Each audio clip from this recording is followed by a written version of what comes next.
کرتے ہیں کسی شیخ سے اصلاحی تعلق کی کیا ضرورت ہے بھائی؟ لوگ یہ بھی سوال کرتے ہیں اس کے لیے کسی شیخ سے اصلاحی تعلق، قرآن و حدیث میں ہے نا تکبر کے بارے میں آیات ہیں وہ پڑھ لو، بس کسی بزرگ سے تعلق کی کیا ضرورت ہے؟ مجھے بتاؤ قرآن و حدیث میں سب کچھ تھا تو صحابہ کو نبی کی صحبت کی کیا ضرورت پیش آئی تھی؟ اللہ اس کے رسول ایک کتاب دے کے چلے جاتے اس میں پڑھ لو اور عمل کرو۔ صحابہ نے نبی کی باقاعدہ کیا اٹھائی ہے؟ صحبت اٹھائی ہے۔ پھر تابعین نے صحابہ کی صحبت، ان سے تربیت لی ہے، پھر تابعین نے تبع تابعین کی، یہ سلسلہ آج تک چلا آ رہا ہے۔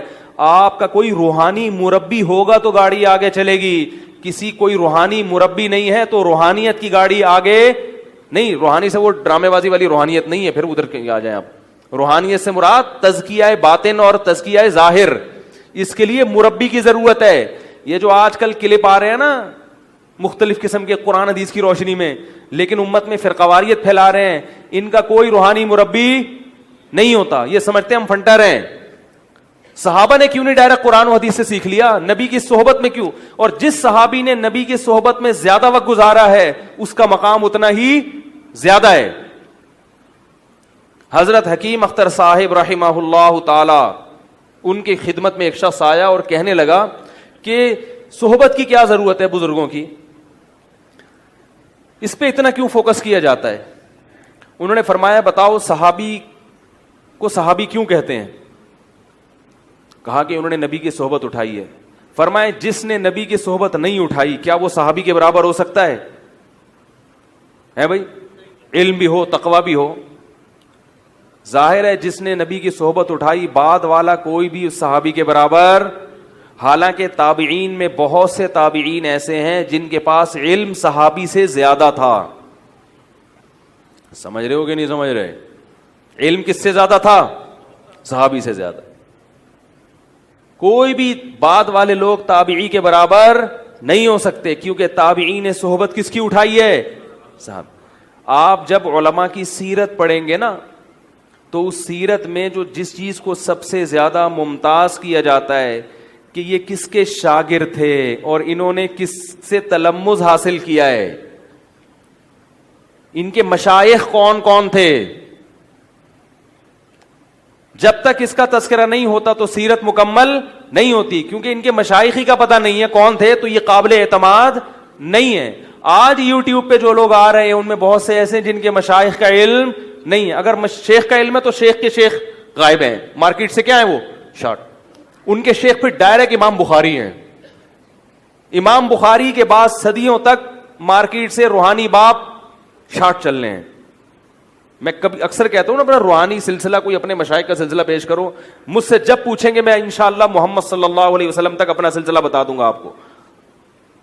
لیکن کئی لوگ ایسے یوٹیوب پہ آ رہے ہیں کہ ان سے آپ پوچھو آپ کے روحانی مشائخ کون ہیں جنہوں نے آپ کو بولنا سکھایا تمیز سے، ہے بھائی؟ انسان نا بولنے کی بھی پریکٹس لیتا ہے کہ تمیز سے بولنا کسے کہتے ہیں۔ باپ اگر بچے کو بولنا نہ سکھائے تو بچہ کیا پیدا ہوتا ہے؟ بدتمیز ہوتا ہے کہ نہیں ہوتا؟ بعض دفعہ باپ سکھا دیتا ہے، بعض دفعہ بزرگ سکھا دیتے ہیں، تو کوئی نہ کوئی سکھاتا ہے تو آپ ہوتے ہیں۔ تو علمی لحاظ سے آپ کا روحانی پیشوا کون ہے، پھر وہ اس کا سلسلہ امام بخاری تک تو جوڑو نا، کم از کم ڈائریکٹ امام بخاری ہیں، درمیان میں کوئی ابا، یعنی یہ ایسے ہی ہو گیا جیسے آپ کسی پوچھیں یار آپ کے والد صاحب کا نام کہہ رہے ہیں، میرے والد محترم نوح علیہ الصلوۃ والسلام، اور نوح علیہ السلام پیغمبر تھے، وہ صحیح تھے تو میں بھی کیا ہوں؟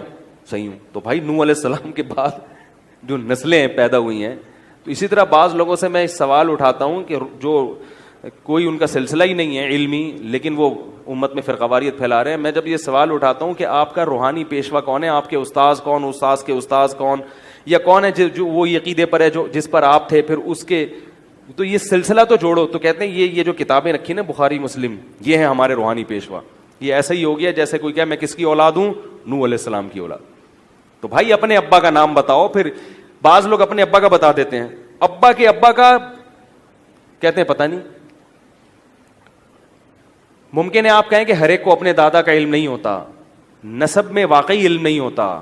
میں بھی پردادا سے آگے مجھے نہیں پتا، پردادا کے ابو کا تک پتا ہے مجھے، آگے نہیں، مجھ سے پوچھیں گے مجھے نام نہیں آئے گا، لیکن روحانی سلسلہ سب کو معلوم ہوتا ہے اور ہونا چاہیے, کیونکہ آپ کا علم اگر نبی کی طرف سند کے لحاظ سے منسوب نہیں ہوگا, اس کی سند سینہ بسینہ نبی سے نہیں ملے گی, تو وہ علم پھر قابل قبول نہیں ہے, نہ وہ فہم قابل قبول ہے, نہ وہ علم قابل قبول ہے.